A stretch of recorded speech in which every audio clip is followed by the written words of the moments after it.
Hi, folks. How are we doing tonight? Welcome. Thanks for coming to the American Writers Museum. My name is Kerry Cranston. I'm the president here, and we are excited about tonight's program. All good stories have this in common. They make you realize you aren't alone. When the founders of this museum set out to determine who should be included in it, they assembled lists of writers from all across the country, all genders, genres, ethnicities, and traditions to create a place where everyone could see themselves in literature and recognize their experiences and values. Tonight we welcome Glory Edim, whose anthology, Well-Read Black Girl, is a similar celebration of that recognition. What began as a book club, then spiraled upward into an online community of thousands and a book festival, and is now this recently published volume. This book amplifies the voices of Black women in all their power and skill. Glory has worked as a creative strategist for over 10 years at startups and cultural institutions, including Kickstarter and the New York Foundation for the Arts. She'll be interviewed tonight by Charlene Carruthers, whose book, Unapologetic, A Black, Queer, and Feminist Mandate for Radical Movements, has been called a rousing call for collective liberation. And she will be at Seminary Co-op on Wednesday night at 6 p.m. So if you want to see her there, go back and see her then. As the founding national director of BYP 100, she has worked alongside hundreds of young Black activists to build a member-led organization of 18 to 35-year-olds dedicated to creating justice and freedom for all Black people, and we welcome you both. Go ahead, ladies. Thank you.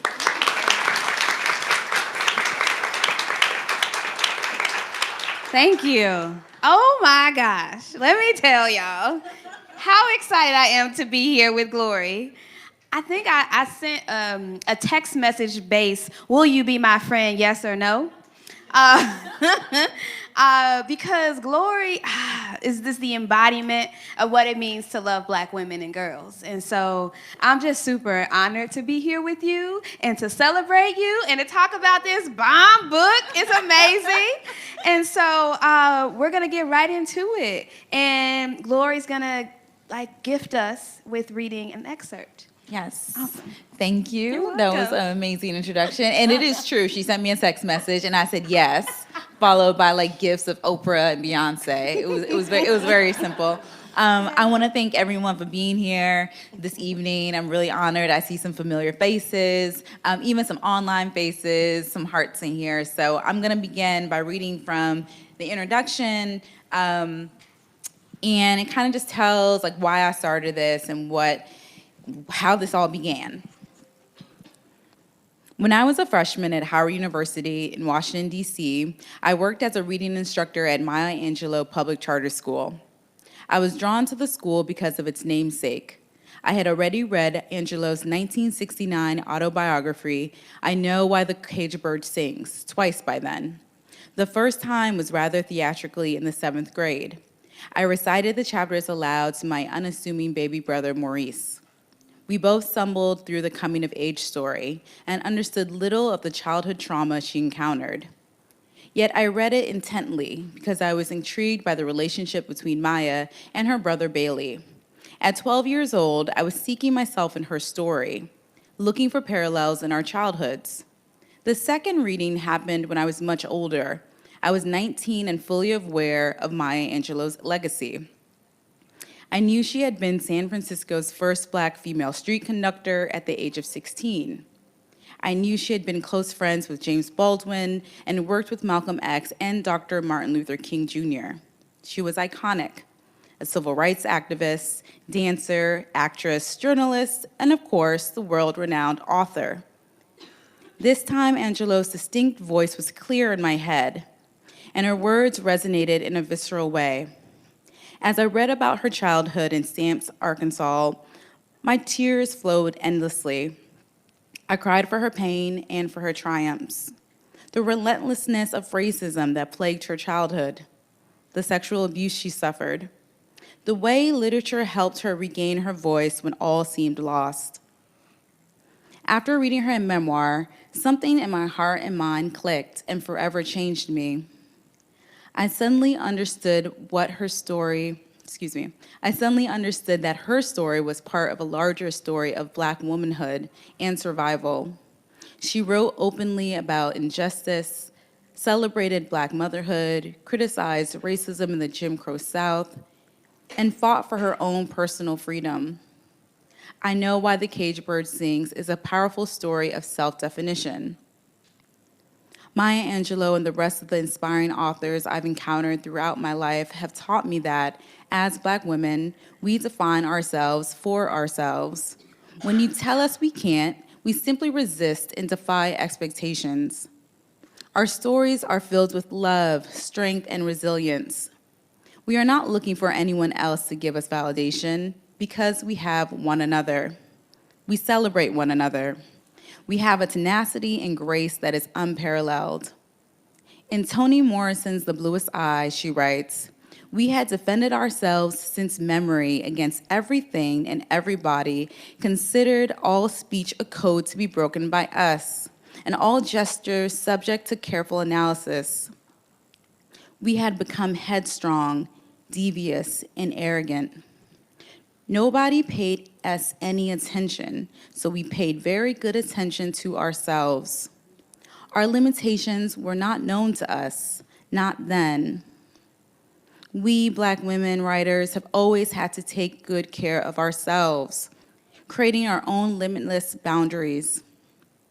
Whether we explore taboos, stereotypes, the idea of love, or the literary canon itself, we are writing ourselves into the spaces that neglect or ignore us.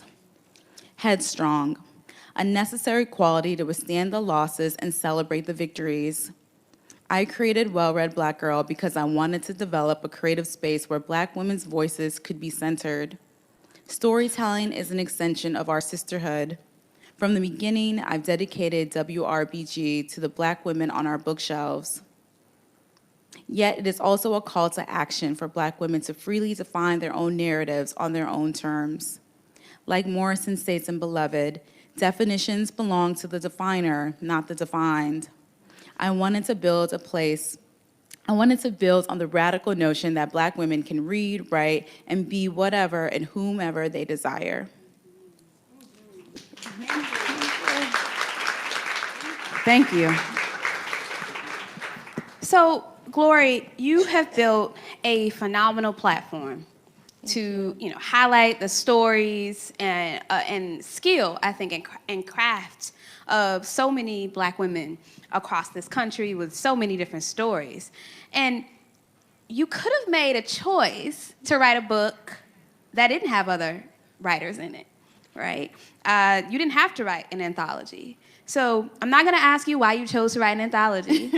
What I'm going to ask is, do you see yourself in these stories? Mm-hmm. How do you see yourself at all? And was it important for you to see yourself in the stories that are in this anthology? Yes. I mean, that's a great question. I do see myself in every story, and I really see a reflection of myself in every author. Working on this anthology was just like a life-changing experience because it reminded me of how human people are. When you have to edit Jesmyn Ward or Jacqueline Woodson, and you see their mistakes, it's just, and they're not big ones by any means. They're they'll be beyond talented, but the fact that they are like us in a way where they have to put everything on the page and correct it and edit it, and it made me feel like a kinship with them because they trusted me to even see their words and their potential of the mistakes and how the work, how it gets made. I just imagine that, Jesmyn Ward did one draft of, Salvage the Bones and it was perfect.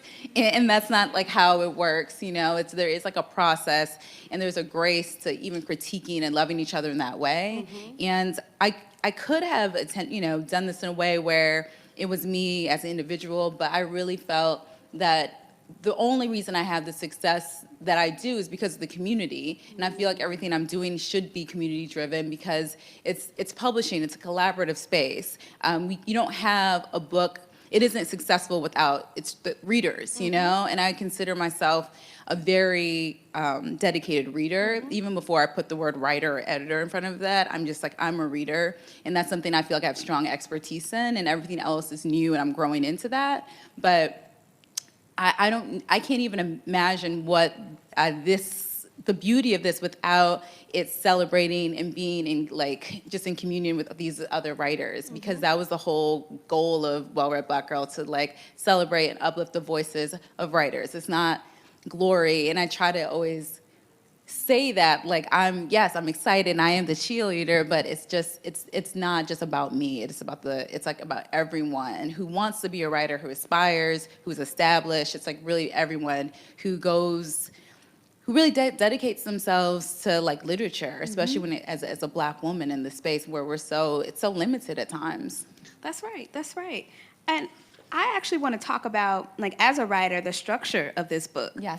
Like, how did you arrive to, because I imagine that the book proposal looked very different from what this, like, ultimately resulted in. That's at least my assumption or my imagination. So could you tell us, for folks who have read it or haven't read it, about the structure and why you chose this particular structure and, like, how you broke down the sections? Yeah, I'm so excited. I'm glad you asked that because originally this was I really envisioned a photo book. I wanted it to be very similar to the Instagram page where it had just like old vintage photos of these writers and quotes. I wanted it to feel very aspirational. But I really wanted the faces of the women. So I started doing the research, and I had a proposal, and it just really, things look different on Instagram when it comes to really finding the rights to all those photos and then trying to like have them.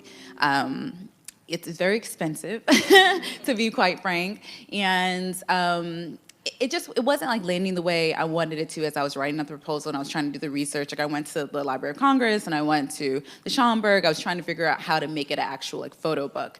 And when that wasn't, didn't go the way I planned, I went back and I asked a couple of my mentors. I talked to Tiara Jones and I talked to Renee Watson, both who are in the book. I told them about the idea and I was like, what else could I do? And I asked them if they'd be interested in possibly doing writing an essay. And I thought about the questions that I wanted to pose. And I really wanted it to be something that the writers could really explore, like this idea of when you first like saw yourself. That really is just the origin story, and that's my favorite question to ask. Like where did you start? And not just with this anthology, just in general, when I meet people, I'm like, what's your story? Like, because I think that opens up people to tell, it could be something that happened to them last week, or it could be like when I was 5 years old, So I wanted it to be a very open-ended question. And I thought about my experience, like when I first really fell in love with books in a way that it went beyond just like being leisurely and became more like therapeutic. And that moment with Maya Angelou was like a really defining moment in my life to hear, to really understand her story. And it was like, for lack of a better, like a Oprah aha moment. It was really like, it was really like my, it was like my very like open moment for me. And so I was curious about like, how did that feel for someone like Barbara Smith or like Jacqueline Woodson, like how did it feel for other people? And I definitely like workshopped it a lot. I spoke to my friends, I posed the questions to my best friends, I talked to my mom about it, just to hear what the responses would be. And I shared with you too, like as we were talking, like I was afraid that everyone would say Toni Morrison, which is like excellent. This book could have been all Toni Morrison, like I love her. But I was like, will the essays become repetitive? Will they have like the same flow, and that didn't happen. Everyone came with like something like really completely fresh and new and unexpected. Mm-hmm. So I'm gonna do exactly what you just did and ask, like, what is your story? Because I know this is not about you, your words, but it is about you.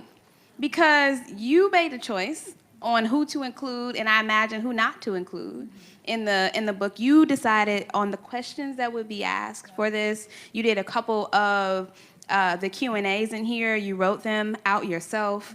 So who are you and who are your people? Wow, that's such a good question. So my people, man, so I am first generation. Both my parents are Nigerian, and I was born here in the States, but I actually lived in Nigeria for 2 years. My dad, he studied here at Howard University, my alma mater as well, and the goal was he would come here, study architecture, and we would move back to Nigeria. So when my dad was like finishing college, my mom and I were back home, and I got really ill. So me getting sick changed the trajectory of everything. So my mom came back immediately and she stayed, and my parents eventually got divorced. My father moved back to Nigeria and me and my brother stayed here. So I spent summers in Nigeria. I traveled back and forth. We would go there for holidays to stay with my dad. A lot of times I would my dad was very much no TV, and where my dad lives is is very remote, so it was lots of books. So I'll just kind of pack them up when I would go for summer vacations and for holidays and stuff. It would just be lots of books. I remember reading Audre Lorde's Sister Outsider in Nigeria. Wow. So I just would carry. That's where my library and such started. So I am Nigerian American, so those are my people, my roots. But I grew up in DC. So let me clarify, Arlington, Virginia, a suburb right outside of DC. but my mom does live in DC proper now, but I grew up in Arlington, Virginia. And it's, Arlington is very multicultural neighborhood. It was, I felt very comfortable telling people I was Nigerian. There was also this kind of disconnect at times where I would tell folks where I was from, and they would say oh well, I thought you were black, and I'm like, I am black, So there was this idea that my blackness didn't match up completely in some spaces, and it wasn't until I went to Howard where I really understood diaspora and this idea being from the Caribbean, but being from Chicago and being from DC, it's all the same. It has this richness that we're all in this, in the same pot. You know what I mean? But prior to that, I felt I separated things a lot. I was, one way at home, and then when I was at school, it was another way. And it wasn't until my friends came over the house, they were like, what's that smell? What's that? If my mom was cooking fufu or making a goosey soup or something, they'd be like, what is going on? And as I got older, I became more comfortable with those distinctions. I became more proud of where my parents are from, the fact that I had the privilege to travel back and forth, and I can understand our native dialect, but I don't speak it, so that was also something that I struggled with, my cousins and even my younger brothers, they speak our native language, and I don't. They're just really fluent in languages. My brother also speaks Spanish and Japanese. I'm just the one I don't know what you guys are saying. So yeah, that's where I really. That's where I come from. That's Nigeria, and being from DC, being from this very multicultural space, this very metropolitan area where there's so many different types of folks that reside in Arlington and DC. And then I went to Howard because my dad went there. So I was very much a daddy's girl, and I wanted to go to the same school that he went to. And so I ended up at the Mecca at Howard University, which is I talk about it here. It was just a very defining moment for me. How so? Just because, again, I learned how to be my best self and really celebrate my blackness in a way that I didn't feel I had to compare myself to anyone else or feel there's any reservation in my identity. Whereas in other spaces, sometimes that would happen. Arlington, it is multicultural, but there's still times where everyone kind of still wants to be the same. And Howard just kind of pushed all that away, and then I graduated, and I was oh, I'm back in the real world. And there's this idea that we have this almost this huge sorority of people isn't always going to exist. And with me trying to curate this community and create well-read Black girl, it's a lot of times I feel I'm replicating the experience I had in college. Oh, so tell us about the well-read Black girl community, right? Yes. What's most exciting about it? Yeah. How did you get this? Did you know that it was gonna get this big? No, not at all. I could have never predicted that I'd be sitting here talking to you, have an anthology. I wouldn't never, ever. I mean, I've had lots of different ideas, and no, I wouldn't. It just didn't happen that way. Also, I think some people may know the story, but it really started. I think of the story as really. It's an extension of Black love too. So my partner he also went to Howard University with me, and we've known each other since our freshman year of college. And we were close friends, and then we started dating when our senior year. And he made me this shirt. He made me the shirt that said "Well-Read Black Girl," and that was like a gift that he'd given to me for my birthday. And I didn't, really think of it. It was more like an inside joke between us. And when I was wearing it out in the public, and people were asking me questions, or just like, hey, they just wanted to know where'd you get the shirt from, right? Yeah. And I'm like, oh, my boyfriend made it, and then outside when that was passed, it was like, so what are you reading? Like, what are you reading right now? And I typically, in New York, I always have like a book in my bag, and I would pull it out, and I would really have these like great conversations on the train with folks. Like, I am a talkative person naturally, but it just kept happening so many times that I felt like something was like really special about it. And it was a really vulnerable time for me too, because I was new to New York. I really didn't have any friends. So like a sister girl sitting next to me and being like, oh, what's up? Like, where's your shirt from? Where's your shoes from? Where's the book from? Like, it just was like really comforting. Who does your hair? Yeah, who does your hair? Like, yeah, just like conversation. And I was already yearning that. I was like, I need to be around Black women. My best friends don't live in New York. Like, I was already in a space where I was eager for that kind of connection. So the fact that folks were coming up to me voluntarily, starting conversation, and that doesn't happen often, especially like as you get older. Like, it's not like you just making friends randomly on the street. You know what I mean? So for that, it just felt really special. And so I went back and I sat with it for a little bit, and I talked to OPO, and I was like, well, what do you think I should do? Like, should I sell T-shirts, right? And he was like, no, like, what if you like started a book club? And I was like, yeah, I think like that'd be a fun idea. So I started it really small, thinking that it would just be me and my girlfriends, and just like really small, not thinking like, oh, it would be this whole thing. But I do have a background in like marketing and social media, and I thought it would be fun to like create like a social media thing. I was gonna be really happy if I had like 100 followers. Like, seriously, I was like, okay, if I have like 100 followers, that'd be really cool. And I didn't follow like Bookstagram, and I don't even really, I'm sorry, I don't really even do Goodreads like that. You know what I mean? Like, I do, like, I'm just, like, I was like, oh, like, this seems cool. It could be fun to do things. I'm just looking at the count. Oh, yeah. It's 151,000. That's amazing. It's really crazy. But, I mean, it's not even like Kim Kardashian level, but it's still very significant.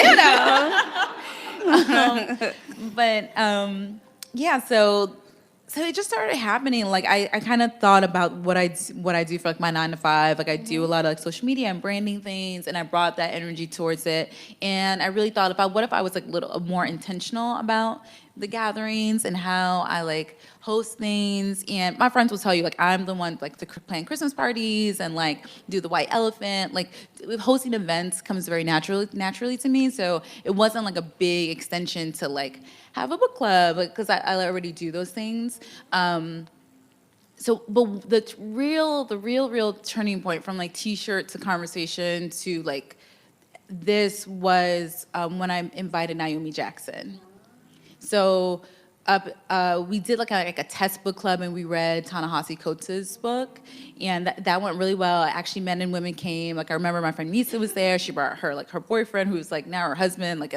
We just hung out. And then the next book I was reading was The Star Side of Bird Hill, and I went to see Naomi at Greenlight at the bookstore, and I had my Instagram, I showed her, I maybe had like 60 people, and I was like, I have this book club, it's on Instagram.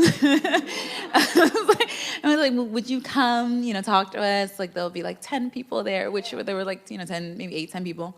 And she said yes. And I think Naomi's like now a very close friend, and I thank her so much for that, saying that yes, because I feel like that's what shifted everything. So from that yes, I decided that it would focus on, because we read Ta-Nehisi Coates the first time. So decided we would focus on Black women, and we would focus on debut authors. Like, sometimes I don't know if everyone realizes that the book there's always a debut author. So it's like the time you need support, you need people to buy your book, you need people to show up in the room to be like, we got you. We're excited for you to have the autograph. Like, it's such a perfect time for a new author, because they need that additional support. So Naomi was a new author. It was her first book. And she was like, yeah, sure, I'll come. And fun fact, she's good friends with Natalie Diaz. She brought Natalie Diaz with her to the book club. Natalie Diaz is a Native American poet who just won the MacArthur Genius Award. which I was like, and I didn't know that at the time. And so she came, she brought her friend Natalie. We talked, she read to us. We did it in the back of a bar. And again, my like boyfriend, he's really wonderful.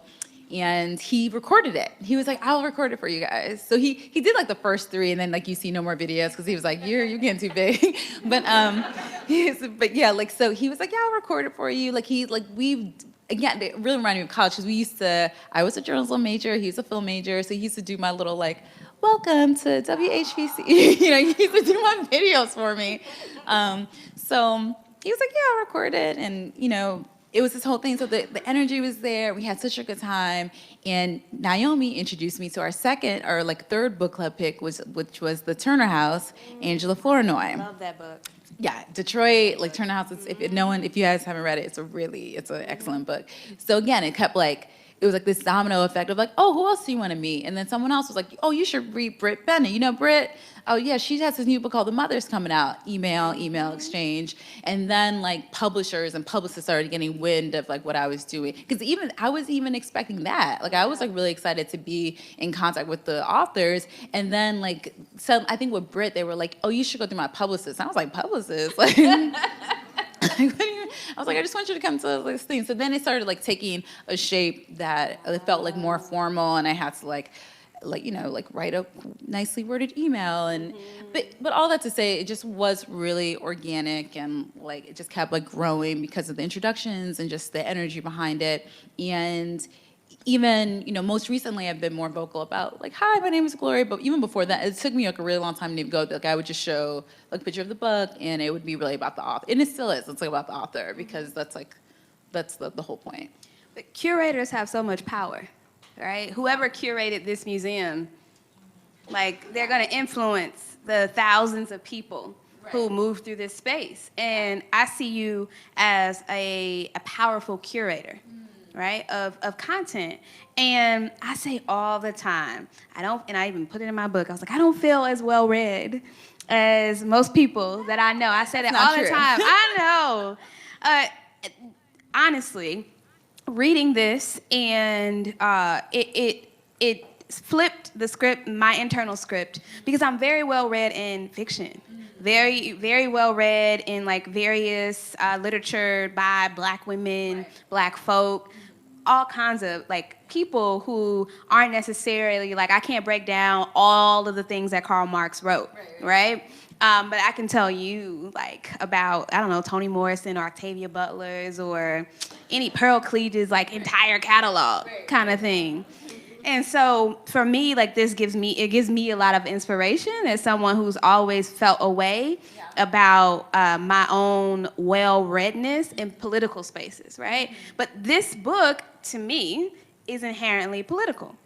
Like if you gather a bunch of Black women, because this is not well-read women of color girls or girls of color. It's not the well-read girls of color book. It is the well-read Black girl book.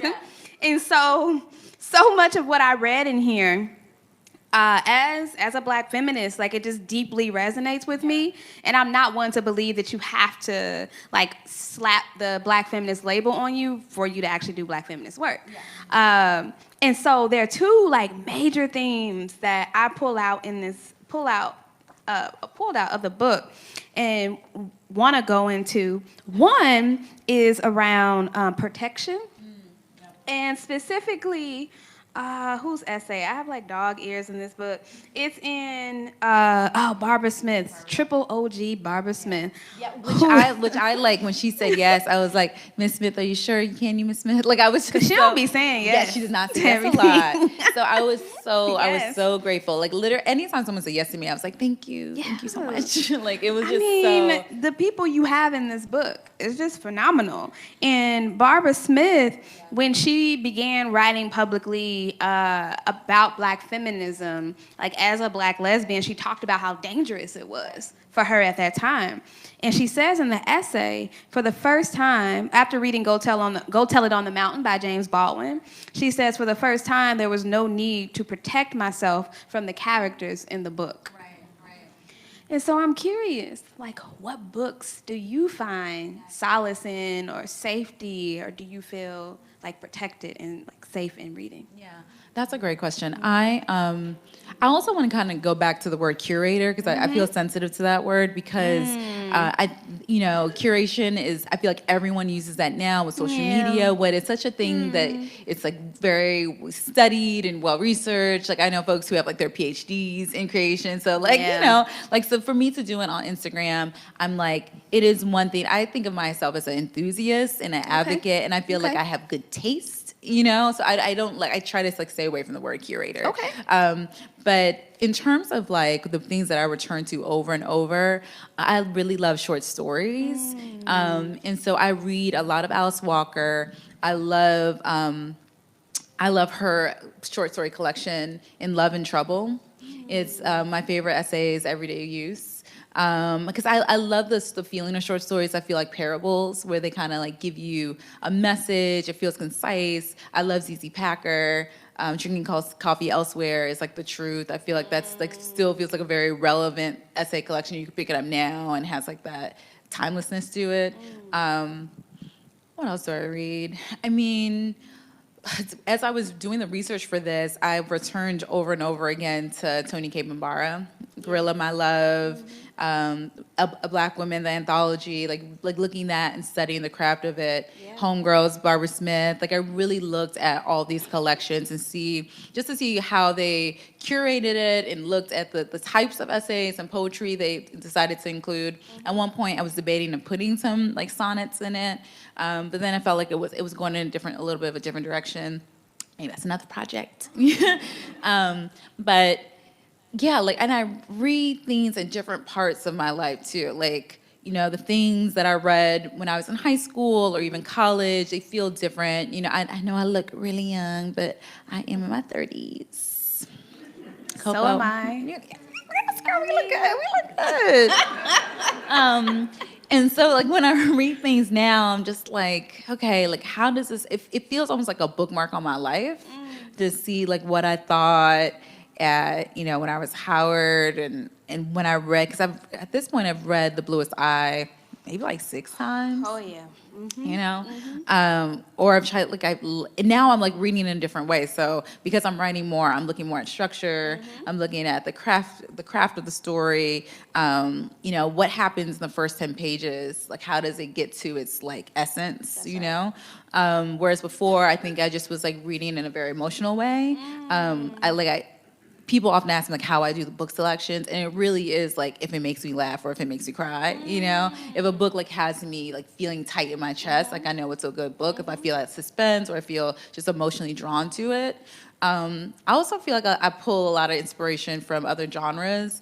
I go to the theater a lot. Like I watch a lot of plays. Lynn Nottage is in this book because of that reason. I've always been obsessed with her, and like from Ruin to Sweat. I think she's doing a whole series at Signature this year that I'm like super excited to see. And I also worked a little in theater right after college. So I try to look for like intersections across genres just to get inspiration from. And I think the page serves as a guide, whether it's a book or a play or even music. Like it just is how the story flows. I'm trying to think what else. Nikki Giovanni. Yeah. Is there anything or anyone that we will be surprised that you read them or this book is something that that's your jam? Well, I think like I actually read a lot of plays too. Like I really love Susie Laurie Parks. Even in the examples that I gave with the short stories with Alice Walker and ZZ Packer, I think I'm really drawn to dialogue. Like I like I like when I'm reading a book and it feels like, oh, you know what? Someone would say that in real life. Some like stories sometimes can feel like really lyrical, but I love like when it's just like good character dialogue when people are talking back and forth and there's like a rhythm to it. And I also really love like nonlinear stories, like White Teeth, Zadie Smith. I love how the format of that story. Maybe this might be unexpected, but I love Catch-22. That's like one of my favorite books.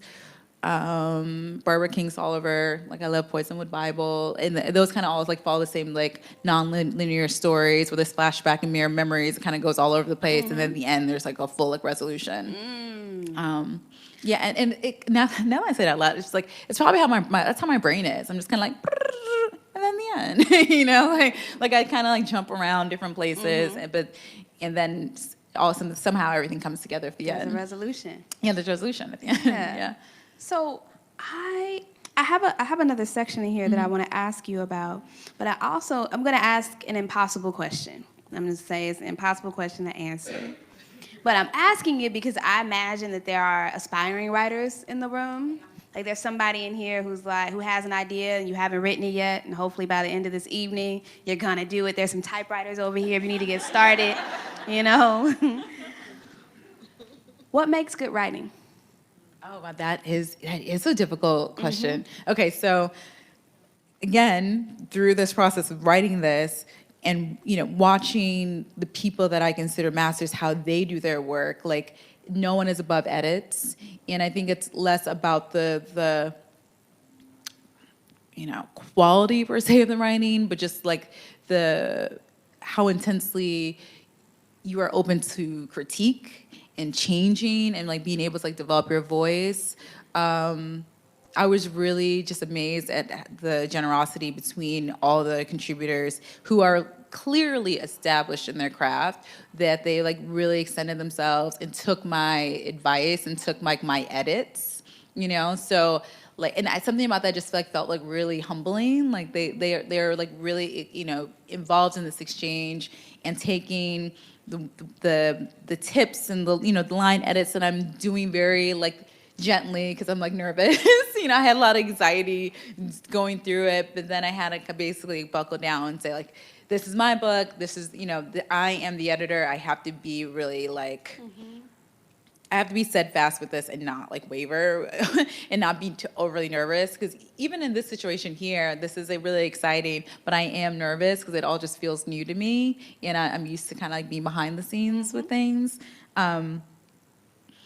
Yeah, I think like good writing really has like a rhythm to it. And the things that I enjoy have a level of like vulnerability where you can tell the person is really like putting themselves on the page and they're sharing like intimate details. I've read a couple of them, like right now I've been thinking about writing a particular moment in my life that is really hard for me. And the best advice I got was like, you know, write the thing that you're like most afraid of. Yeah. You know, like really write. Did you tell me that? I don't know. Oh, okay. I don't know. I'm having flashbacks in this moment of my own. I was like, you might have said that. Okay, so, but yeah, like really write the thing that you're most afraid of and put it there and like sit with it. Yeah. And I say that a lot because we're in a space where, especially with social media and like living in New York, there always feels like a sense of urgency. Like if I can like sit with the discomfort of what I've written and process it, then I know it will be good. Because if I'm feeling this discomfort, this means like that emotion will be transferred to the reader, I'm hoping. And so as I'm like start trying to really like unpack this difficult moment in my life and write about it, I'm like, I have to be like unafraid of that feeling and that discomfort. So I think that's where like good writing, and that's why my litmus test for me is good, is still like my emotional response. Because it's like, oh, like I felt it. I really, really felt it. I've always been that way. Like even when I was little, you know, like if I would have an outburst, it was because like I'm like, but you know, boy meets world, he fell, and you know, like I would just have these like feelings where I would really feel it like in a visceral way, and I also think it keeps me honest, and it also like keeps me like, oh, I know I'm being intuitive, you know, and not just kind of like being performative or saying things. It's just like oh, I really feel this. That's right.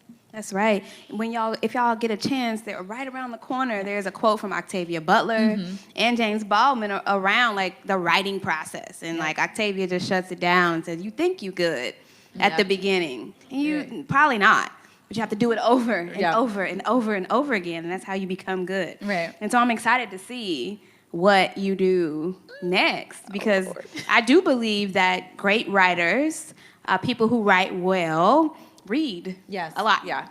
Yeah. Read a lot. And so my last question before we open it up to everyone else is around the theme of invisibility that I think is present and discussed throughout the book. And there is an essay or a piece in here by Mahogany L. Brown. Yes, I love Mahogany. And I don't know Mahogany, but I imagined Mahogany's voice when I read this. And now I need to actually look it up. Oh, she has a wonderful voice. She's Really? like an amazing poet. Yeah. Gosh, I just read it in someone's voice.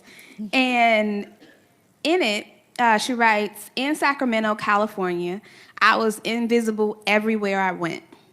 Brown skin, gap-toothed smile, unpetite, nappy hair, not funny or smart or enough of any one thing to fuss about. And so I found books. Yeah. And so I'd love to hear you talk about what this book makes visible. Right? What's, particularly around what's been rendered invisible, Right. and how this book makes things visible. Well, what I'm so excited about is this book really affirms that we do need reflections of ourselves, and they're not simply just platitudes that we say that we need more diversity. We need these things in schools. We need to have representation. We really do need to do it because it heals us and it allows us to see ourselves wholly.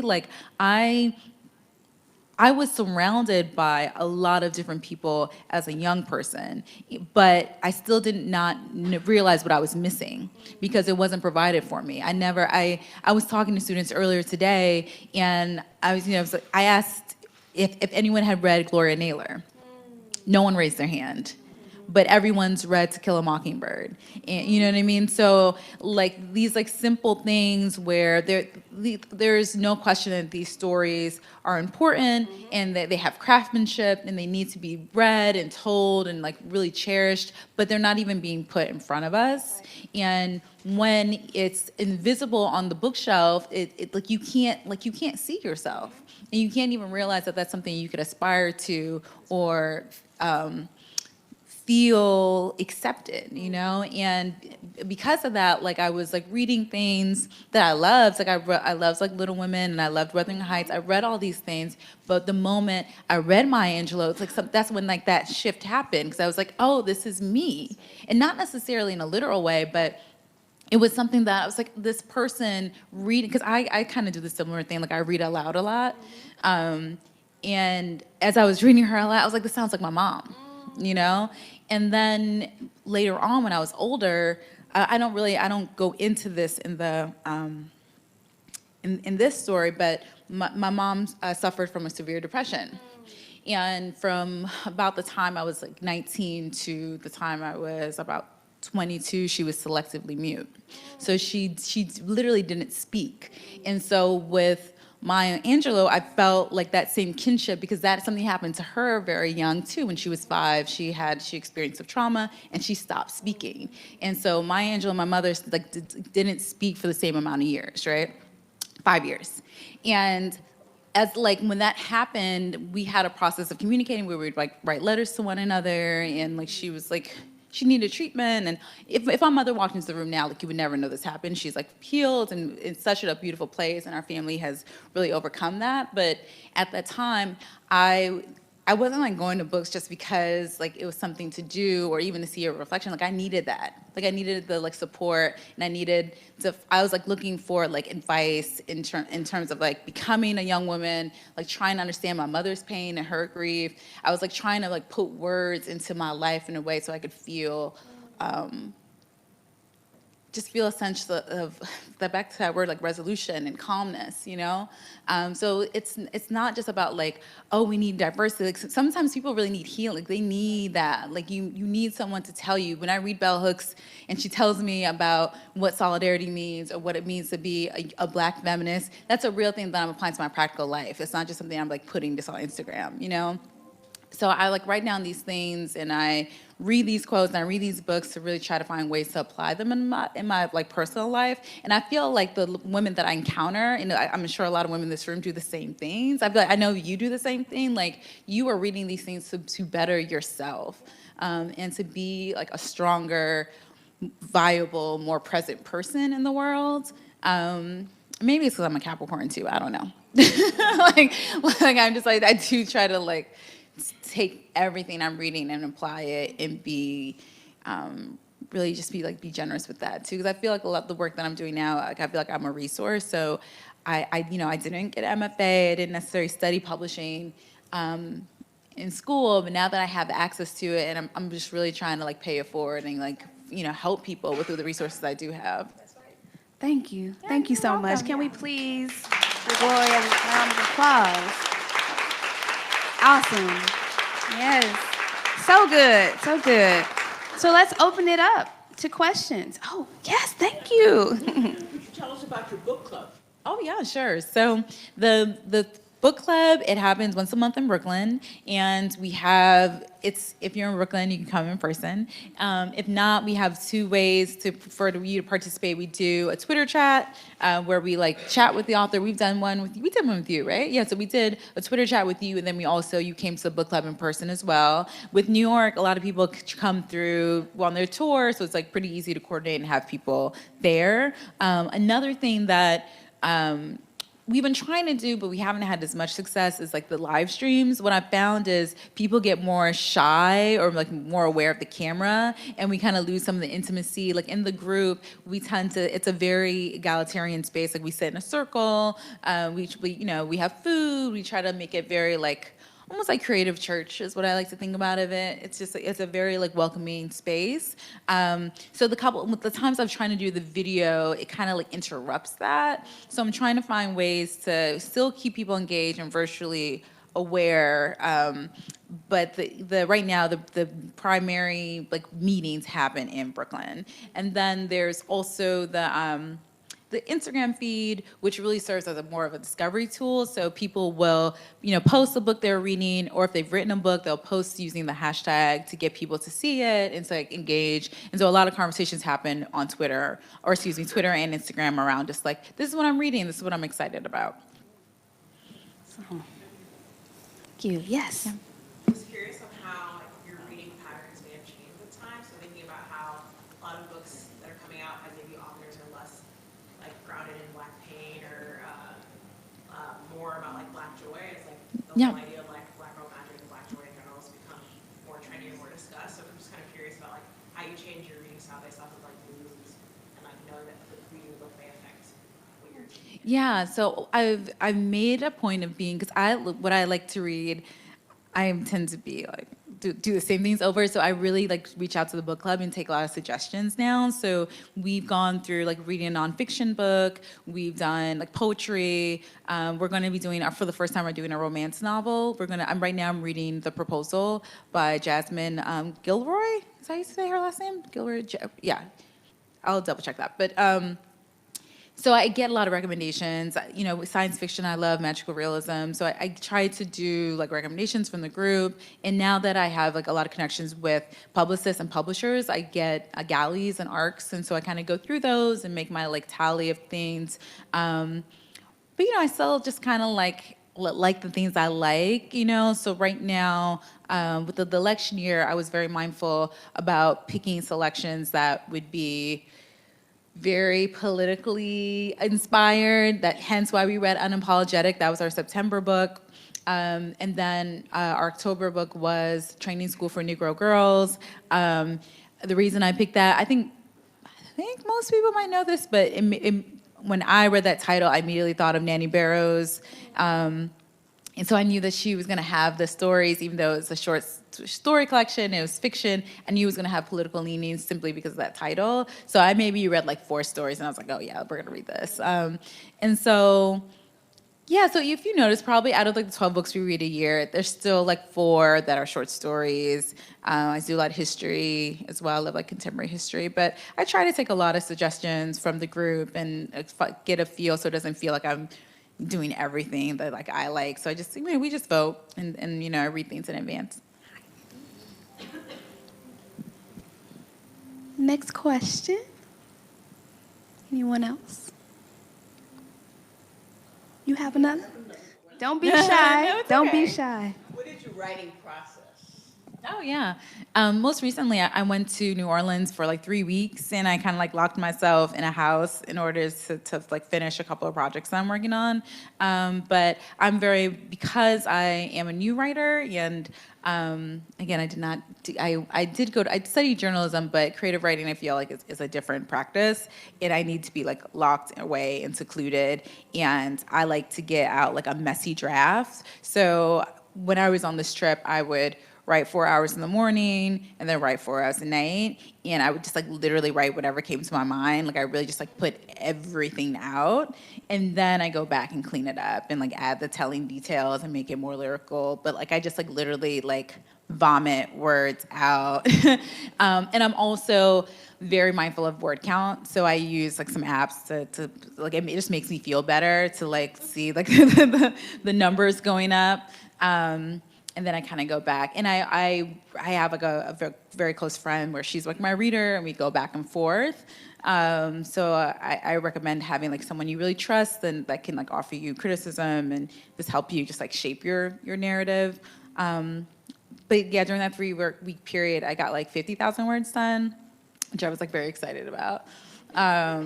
But then like on a daily basis, I probably like write for like 2 hours a day. Like I get up really early and I write in the morning, or if it's been like a really busy day, I'll just like try to do it right before I go to bed. But like and it's not even necessarily like sitting on my laptop. Sometimes it's just journaling. But I feel like I'm constantly like always writing in my head or thinking about something. It's just kind of giving it shape when it hits like the page or the computer, the laptop. Yes, we'll go to you, Anthony. Have you ever kind of encountered any challenges as to what the well-read black girl looks like? I know as black women, often people kind of have this box that they put us in. It's like either we're this or we're that. And so in thinking about the beautiful way that this book is laid out, all the different authors, all their different stories, they come from so many different backgrounds. And so I just wondered if you ever like had any questions about, well, what exactly does a well-read black girl look like? Yeah, I like to say it's open to interpretation, but I did have something happen recently where I posted something on my Instagram that received some just like really negative feedback, and that hadn't happened before. And so I had to be really clear about my politics and say like, this behavior is unacceptable because I feel like it's disrespectful, and like, you know, you don't have to be here. And that was like really difficult to do to another black woman. I felt like uncomfortable, but they were being disrespectful. Like they weren't like, I have like a code of conduct that I have in my mind, and I also have like community guidelines that like we share on the site, because it's okay for us to disagree and be in discourse, but like once it like reaches points where it's like violent or vulgar, like I feel like that's unacceptable. But in terms of just like that title, I really think it's open to interpretation. This idea of being well-read is, I feel like sometimes it can sound elitist. And I think if anyone who picks up a book and enjoys it and like, gets gratification and can share and have a constructive conversation is well-read, right? So whether you're reading this book or Bell Hooks or Sister Soldier, I've read everything, like everything. So I don't want it to be about this idea, like you have to read this book to be part of this. You know, I don't want there to be any kind of barriers. This is all about accessibility and having a discussion that is eye-opening and like enriching and learning something new.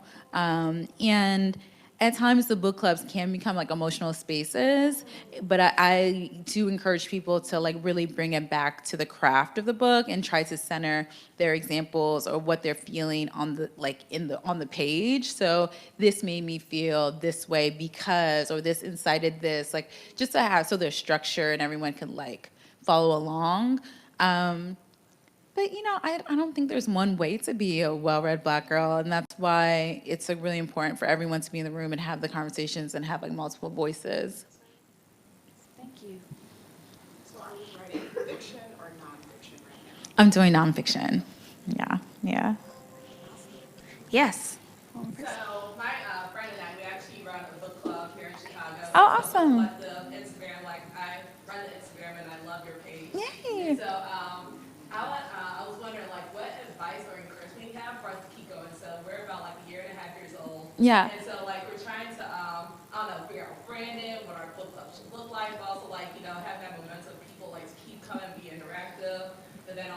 you have work, my friend, he's married. Oh, wow. Like, so many things. So it's just like, advice to just like keep going and have that motivation to like be. Yeah, I think it's like, for me, the end goal was really just, originally it was to make friends. So I think you have to like decide like what your end goal is, and if you are looking to like host more events or have, grow like a larger presence. I have found publishers are really eager to work with people. So if there are like certain publishers you want to follow, reach out to them, let them know whether they're based here in Chicago or in New York. Like request galleys, tag the publisher in the photos, hold contests, find a space, whether it's like a local bookstore or like a cultural space where you can gather. People are always looking for spaces where you can come together, but also like promote the book. That's like, there's also the economics behind it. Another reason why this is successful is because publishers are trying to sell books. So you are a resource, and you should like definitely have them send you things and request that. And then I also say, get your like family and friends involved as much as possible. The motivation really, it shouldn't be something that's difficult or challenging for you. Like you always want this to be a fun thing. If it starts to feel like not fun, then maybe like, that's not like, you shouldn't do it if it's like stressing you out. But so as long as it's something that you feel like you're growing, and then we can connect too. What's the name of your club? Black Literature Collective. Okay, I'll follow you. We'll tag him. Did y'all get that? Black Literature Collective, right here in Chicago. Yeah. Awesome. So we can take one more question.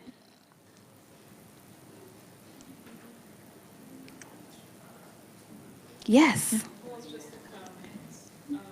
I have a general appreciation that I would like to talk about for what you've done. Oh. I spent a lot of time online. I did earn an MFA. And I do a lot of writing, but I do more editing, for money. Yeah. So just getting really frustrated with, so much that you see going on in the digital space and people's preoccupation with just being online. Right. And I'm a person who raises daughters and try to preach the importance of reading books to all people that I encounter. And there was just a point where I was looking for stuff to read because I felt like I had been online for 5 years and not really reading books enough. And so that's what really drew me to you and to what you were doing. And so I love that in the book there's also book recommendations. Yes, because we need that. Yes. We need to know who the new voices are and who the old voices are that we should revisit, because there are people that I read, I'm 40, in my 20s, that I don't remember all of it, but Gloria Naylor and Bell Hooks and Audre Lorde, and those were part of my formation, you know? So I just really respect and appreciate what you've done. Thank you. So thank you so much. Thank you. Thank you so much. I really do appreciate that. I thought so much about myself as a young person, and I think of this as, part of my legacy in so many ways. I wanted to live on a library bookshelf. I wanted it to be like a keepsake for people, just to remember all these different voices. And I feel really proud of the collection. And I feel like all the essays do feel like conversations. I didn't want it to feel overly academic or rigid. I really wanted it to have a flow. And even we were talking about how I was curious about how people read it. You said you skipped around. Some people could go from back and forth. Some people go to the recommendations immediately. All these experiences feel very reminiscent of the book club, and I really wish I could have the capacity to take it to every city and have more gatherings, and hopefully in the future that will happen. But there is a special intimacy that happens where we're close to one another, we become friends. A lot of women are writers themselves, and we have spaces where folks are going off and making their own writing groups. They travel together, and it's really special. And I don't think that I'm the only person to create this, right? That's why I'm so excited to hear that you have your book club, and I hope there's other women in here. Just like everyone should be creating these things, and they can have all the different names or what. Like it's just all about sharing the word and respecting it and being just kind to one another. You know, I think that's like really the goal of all of this that we're doing. Awesome. So, Glory, where can we find you online? Okay. Oh, well-read Black girl. Uh-huh. And on Instagram and on Twitter. But on Twitter, it's like BLK because of word count. And I'm doing my festival this weekend. I'm actually going back. I'm traveling to LA this week, and I'm doing some stuff in Philadelphia. And then I'm going back to New York for our second annual festival. And that's something I'm hoping to continue to grow every year, have it be even bigger. So you guys are all invited next year if you can't make it out on Saturday. And yeah, I'm also, just Glory it's Guide to Glow. My nickname is Glow. So it's just GLO. Don't say it like that. I know. I'm like, people Guide to Glow. Guide to Glow. I'm like, do you want to follow me, my regular person one? Okay. So there are books here, and we need to sell out. Like, that's actually what we're here for. In addition to listening to Glory, get yourself a book. Get a young person, older person, in between person a book. We all need to read this book. So that's all I got to say. Thank you. I love you.